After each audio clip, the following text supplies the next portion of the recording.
This is RTV6 News at 11, working for you. And first at 11, devastation at the Daytona 500. Indiana native Ryan Newman is injured after a terrible crash. Thanks for joining us here at 11. I'm Mark Mullins. And I'm Amanda Starantino. We got an important update from NASCAR in the last hour. Newman is seriously hurt, but expected to survive. We want to get right to RTV6 Sports Director Dave first with the latest. Dave. Guys, thanks. Good evening. There's no doubt that there have been safety improvements in motorsports. Every year, a tweak here or there to avoid catastrophe inside the driver's cockpit. But at its heart, motorsports isn't truly safe, and another example of that tonight at the famed Daytona International Speedway. The accident came on the final lap of the Daytona 500. South Bend's Ryan Newman looked poised to win a second 500 when he gets bumped from behind by Ryan Blaney. That was Newman's car. It takes a hard right into the safer barrier there by the track's tri-oval. Denny Hamlin went on to win the race, while Newman went on a wild ride, which included getting hit by the driver's side by Corey LaJoie. Another replay here. Newman's car came to rest upside down. Track workers eventually made it to his car, where he was placed on a stretcher and taken directly to Halifax Medical Center, which is located really not too far away from the track. A statement from NASCAR late tonight saying that Ryan was in serious condition but suffered what it describes as non-life-threatening injuries. Great news, and somewhat remarkable, really, given the circumstances. Denny Hamlin, after the race with our friends at ESPN. Ryan is a guy that's been in the sport a really long time. We worked so well together. That's really how we got the lead, was working with Ryan. At Talladega with this package last year, we linked up on the final lap and nearly got him, pushed him to a victory there. But obviously, no matter what, he takes precedence over everything going on right now. Now, Ryan certainly knows his way around the state of Indiana. Grew up in South Bend, drove quarter midgets, inducted into their Hall of Fame. First and only driver to win Rookie of the Year honors in all three national USAC divisions: sprints, Silver Crowns, midgets. The Purdue grad went on to win the 2013 Brickyard 400. His then wife, Chrissy, there. They have two children, Brooklyn and Ashlyn. The 42-year-old driving in his 21st season in NASCAR Cup racing. I was texting with various friends in NASCAR at the track, and they all mentioned how eerily silent the garage was right after this accident. And that is the worst sound you could hear, if you want to call it that, after, because no one knows quite sure really what's happening. This could have gone so much worse. Thank goodness, if you will, it's only serious condition. I mean, watching the video, it just is unbelievable. These guys spend so many millions of dollars goes into safety each and every year, but let's face it, motorsports at its heart is not a safe sport. Well, our prayers and thoughts are with him and his family. Absolutely. And hopefully a good recovery. Yep. All right, thank you, Dave. Yeah, we are rooting for a speedy recovery there. Thanks, guys. We're here in the Storm Team 6 Tracking Center. It's been a wet evening, and it could lead to a wet morning, especially for the kids at the bus stop tomorrow morning. Here's the good news. There's no winter challenge to this. It is rain now and will be rain overnight, even some patchy fog in some spots. Temperatures, they're mild and will stay generally steady, middle to upper 40s through the overnight hours. Let me take you to the north. The heaviest rain now along 31 once you get north of Hamilton County through Tipton, Kokomo, and Peru. All of this sliding from southwest to northeast through Frankfort, Lebanon, and then eventually Kokomo, Marion, on to Muncie and Anderson as well. Not much happening south of Interstate 70, and I think we'll see the least amount of rain in the southern half of the state. Temperature 36 in Peru, a cold rain for sure. 44 in Indy, 50 down in Bloomington. The overall rain chances diminish quickly as we get towards sunrise tomorrow morning. Temperatures mid-40s as you start your day. The showers coming to an end. Temperatures will slowly fall through the day. We'll talk about what the rest of the days of the week have in common coming up. New at 11, Metro Police say two people are in custody after a chase on the south side of Indianapolis. Investigators say officers tried to pull over a vehicle, but the driver would not stop. They followed the vehicle to a dead end, and officers tried to arrest the people inside. After officers got out of their car, the driver allegedly turned around and drove toward an officer who fired several shots at the vehicle. The officer on scene attempting to apprehend the suspect, feared for her life, and fired an unknown amount of shots at the vehicle, striking the vehicle but not striking the individuals inside the vehicle. The suspects did not shoot at officers but did get away. A short time later, police spotted the vehicle and caught the suspects near US 1 and Fry Road. IMPD says the officer who fired the shots is hurt and stable. According to IMPD, police and civilian vehicles were damaged during this chase. Teachers and their supporters once again make their voices heard, filling the State House as lawmakers work on plans that could shape public education in Indiana. This comes 3 months after the massive Red for Ed rally and more recently Governor Holcomb signing into law one of the measures teachers have been pushing for. But educators had a packed agenda for their senators and representatives. RTV6's Cornelius Hawker explains which education policies could become law this legislative session. It is a victory, and we'll take that. That's how many educators and their supporters are feeling after schools and teachers catch a break from being evaluated based on Island scores for 2 years. Marilyn Shank, vice president of the Indiana Coalition for Public Education, believes lawmakers could go further when it comes to Island scores playing a role in evaluations. We'd really like to see it, though, decoupled forever. That's something she says they'll continue pushing. Another win for teachers? Clarifying the language surrounding a law passed last year, which said teachers are required to do a 15-hour externship to renew their license. It's been passed in the House, expected to pass in the Senate, and then off to the governor to sign. This was, in a way, going back and correcting it and making it something that teachers can do, but they don't have to do. Something all teachers have had to accept. Pay raises will not be happening this year. Governor Holcomb signaling it'll be taken up in 2021, which is a budget session. Indiana's Superintendent of Public Instruction had something to say about that. Try to run a school without money. Try to serve students without money. Try to pay educators without money. Marilyn says that's the best way for anyone concerned about public education to really see the work being done in public schools. Wonderful things happening in public schools. If you find one that's not so great, go talk to the elected school board and say, here's what needs to be improved, or here's what I'm worried about at my school. Working for you at the State House. Cornelius Hawker, RTV6. And the Indiana Coalition for Public Education is also calling on lawmakers to ensure charter and private schools are held to the same standards as public schools. If your tax money is going there, they should abide by the same standards and the same transparency and the same accountability as public schools. But no related bills have been introduced this year. The current legislative session will end on or before March 14th. RTV6 will keep track of the education bills as they move through the legislative process and let you know if any become law. No arrests have been announced after at least 10 people were shot between Saturday and Sunday in Indianapolis. 4 of those victims died. To put the violence in perspective, there are 33 reported homicides in the city so far this year, just 6 weeks into 2020. That's more than double the number of homicides reported at this time last year and a dozen more than the highest of the previous 5 years. Many organizations and people touched by violence in their community or lives are going the extra mile to be a part of the solution. New Direction Church on 38th Street near Emerson Avenue runs a nonprofit program called SAVES. The goal is to address root problems that can lead to violence like poverty. The program helps do that by bringing opportunities and resources to struggling neighborhoods. We've always been tasked with having to do more with less, especially those who are African American. We've always had to do more. We've got more issues. We've got more challenges. We got less resources. So for us, the arm of our church, which is SAVE, if we had more resources, we could utilize the entire building for programs, for opportunities, for careers, for jobs, so that young men and young women would not even have a desire to do some of what they see in the streets. It's different when you lose a child, and then it's even more different if your child's been murdered. And an Anderson mother is turning her pain into action. Sandy Stapleton had trouble finding a support system after someone shot and killed her son last year. She tried joining her church's grief group, but says no one could relate to losing a child to murder. And a Moms Demand Action chapter in Muncie was more about advocacy than support. So now she's starting her own group for people dealing with similar losses.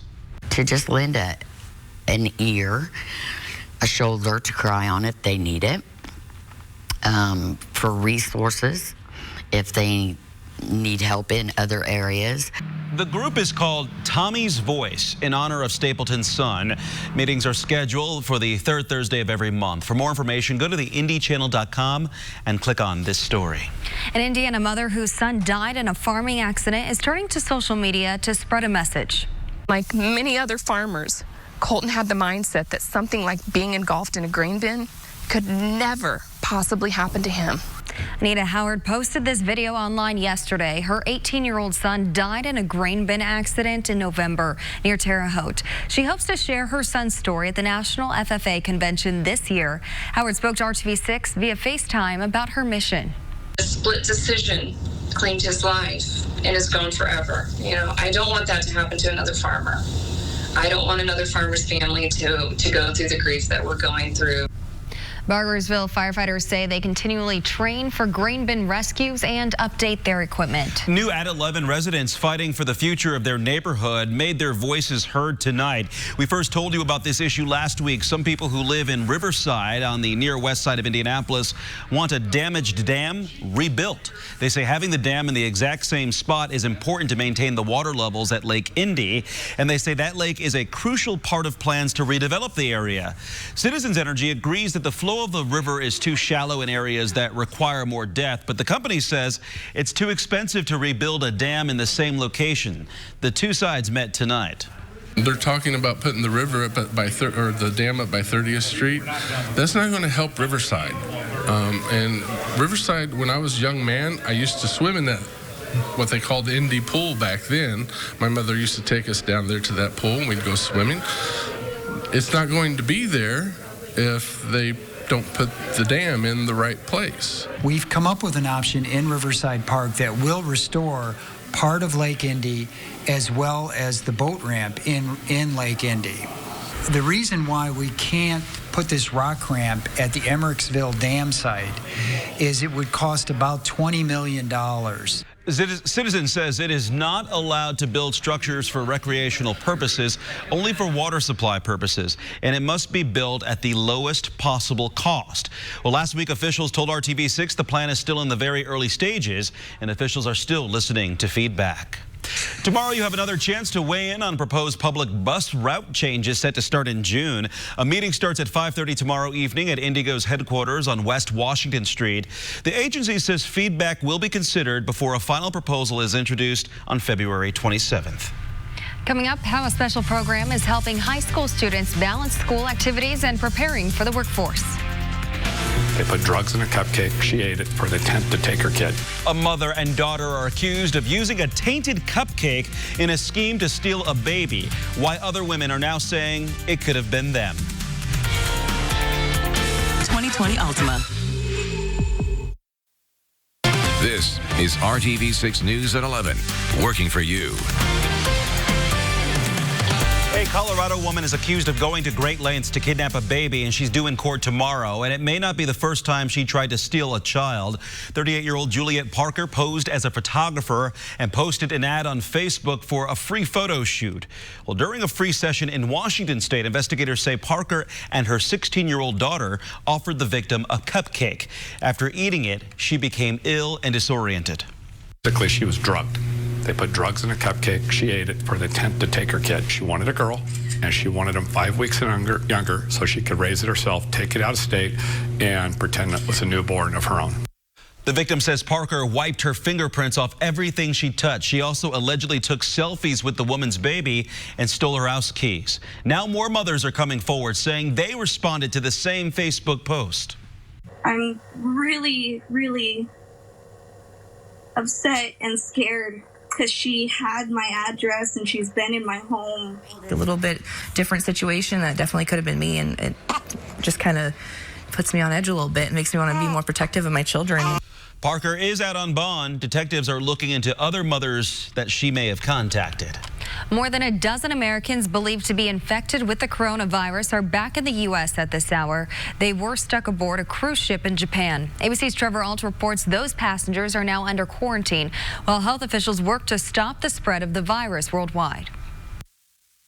14 Americans believed to be infected with novel coronavirus are now back on U.S. soil in isolation. 4 of them hospitalized near Sacramento, 10 others in Omaha, Nebraska, escorted from the plane one by one and rushed off by motorcade to special containment units. They've had a very long journey, so I think we're not going to make any assumptions about anything that's passed along verbally. We're going to go ahead and just test everybody. Those patients, part of a group of more than 300 passengers evacuated from the Diamond Princess cruise ship in Japan, flown overnight to Air Force bases in California and Texas. Yeah, they took temperatures, and if you had a high temperature, you went into that isolation booth. Each passenger now under mandatory quarantine for 2 weeks, part of the desperate effort to keep the virus contained. Cases have now been confirmed in more than 24 countries, but officials with the World Health Organization say they're trying to be careful not to stoke fear. The risk is very high in China, it is high regionally, and it is high around the world. That is not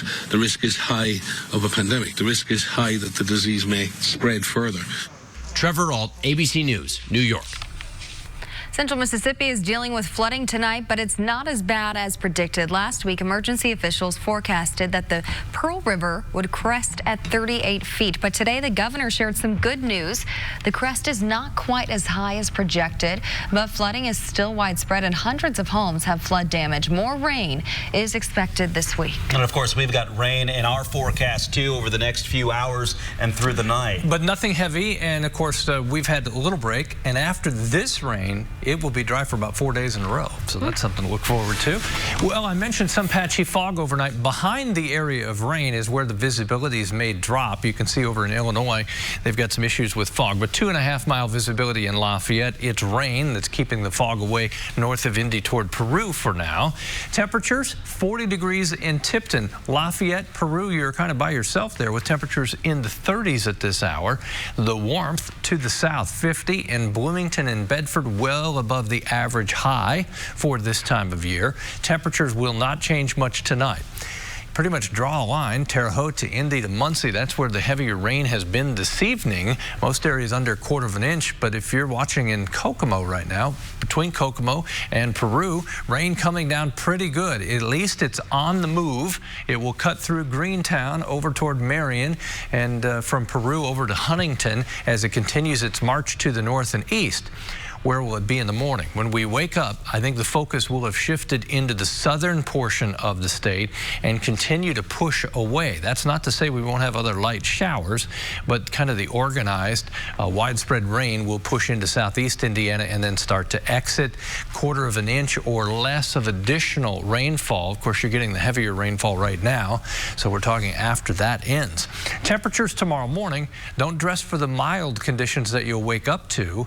Dress for colder air that will come in later in the day as temperatures fall, but mild in the morning, falling temperature, and then colder from start to finish for a couple of days. Wednesday and Thursday, high temperatures back in the 30s. 7 a.m. tomorrow morning, most areas of rain along Interstate 74, Greensburg to Cincinnati, I-65, Seymour on down to Louisville. That pushes away. We may see a few thin spots in the clouds. That's what I would say. Not expecting a lot of sunshine tomorrow, but we will on Wednesday. Tomorrow's temperature, mild in the morning. As we mentioned, it's a slow drop through the day. Temperatures in the 30s when you come home from work. Then on Wednesday, colder from start to finish, but we'll enjoy a lot more sunshine. Temperature by noon at 32 in the middle of the week. Afternoon temperatures just above just below the average high for this time of year. There's all that sunshine through the day Wednesday. Temperatures Bloomington and Columbus at about 40. Then we just get kind of quiet Thursday, Friday, Saturday dry. It's Saturday night and Sunday. We'll see our next push of moisture. If it starts early enough on Sunday morning, we could have a little snow mix in, but I think it quickly becomes another rain event, which has been the theme of our entire winter, mainly rain events. 7-day planner, temperatures falling tomorrow, rain ending. Then dry Wednesday, Thursday, Friday, and Saturday. Temperatures are coldest from Thursday into Friday morning. Then as we hit Saturday, 44 for the high, in the 40s Sunday and Monday, but the change there will be that chance of rain returning. All right, brace yourself for some cold mornings. Well, coming up, how a Central Indiana school is helping students prepare for a career by getting them out of the classroom. AndyMoore-Chevy.com. Hiring Hoosiers is connecting you to career training and educational resources. Returning to the civilian workforce can be difficult for some veterans. A job fair today catered exclusively to men and women who have served our country. Dozens of companies in a variety of industries attended the event at the Marriott on 21st Street on the east side of Indianapolis. James Doolittle says these types of job fairs mean a lot to servicemen like him. If there's anybody that's looking for hiring veterans, please do come to these kind of events. That way they're able to help out more people that have served and help give them the opportunity. Another Veterans Career Fair is set for May 18th at the Indianapolis Marriott East. We will share that information with you as the date gets closer. Hiring Hoosiers is also shining a light on programs that help students go from classroom to career. RTV6's Kelsey Anderson visited a Central Indiana school that's been doing that for more than 20 years. Between balancing school, sports, extracurriculars, and having a social life, a lot of students can't find the time to have a job and gain that real-world experience that is so important after high school. And a program here at Mount Vernon is allowing students to do just that. So I'm a community relations intern for the community relations director at Mount Vernon. Madison King is a senior at Mount Vernon High School. I promote things for the school, so like certain events. I type articles for the school website. Create flyers and graphics and things like that. She's currently in the interdisciplinary cooperative education program, meaning she only goes to school for half the day, and during the other half, she's working. I do after-school sports and extracurriculars, so yeah, this is really helpful, being able to come in the morning and just get my work done in the morning, go to school, and then that's it. King says she was already interested in marketing as a career path post-college. I just was looking into it, looking into graphic design, and then this internship came up, and I thought it was the perfect opportunity to immerse myself in marketing before I just blindly choose a major. But program coordinator Karen Cochran says knowing what you want to do post high school isn't the case for everyone, and the focus for those students is to help them gain the soft skills they don't always learn in the classroom. A lot of students don't think that they learn something from coming into this program. They think, oh, it's just a job. I'll never use this later on. Well, what they don't realize is they learn to show up on time, take responsibility, clock in, clock out, listen to directions, ask for help, and that's the biggest thing, and take initiative. Yeah, this was my first real experience getting interviewed and setting up meetings, and it was nerve-wracking, but it was awesome, and it was a great experience. King says she recommends the program to any senior who is able to take it. I think it's really important to get that work experience before you go to college, and it's helping me a lot because it's helping me realize that this is something that I actually want to do in my future. So I think it's a great opportunity. Working for you, Kelsey Anderson, RTV6. And if you think you might have a good opportunity for Mount Vernon students, you can reach out to Karen Cochran. You can find her contact information by going to hiringhoosiers.com and clicking on this story. We'll be right back. On the 2020 Altima. Indianapolis is now on the clock as the host city for the 2021 NBA All-Star Game. Last night's game wrapped up in Chicago. Indy moved into high gear for the next one. Members of the Pacers staff and the event's organizers spent the past week in Chicago looking at what works and what they could do better. Next February's game will be at Bankers Life Fieldhouse. Maybe you heard them today and didn't see them. The Sandhill Cranes have been flying over the last few days. They've got a very unique sound. You hear them, then you got to try to find them. So look up tomorrow if it's not raining. What do they sound like, Kevin? Can you? I can't even. It sounds like you're near the ocean. I was a little confused today when I heard them. Yeah, it's a different sound. I liked it. YouTube it. You can do it. You did it earlier.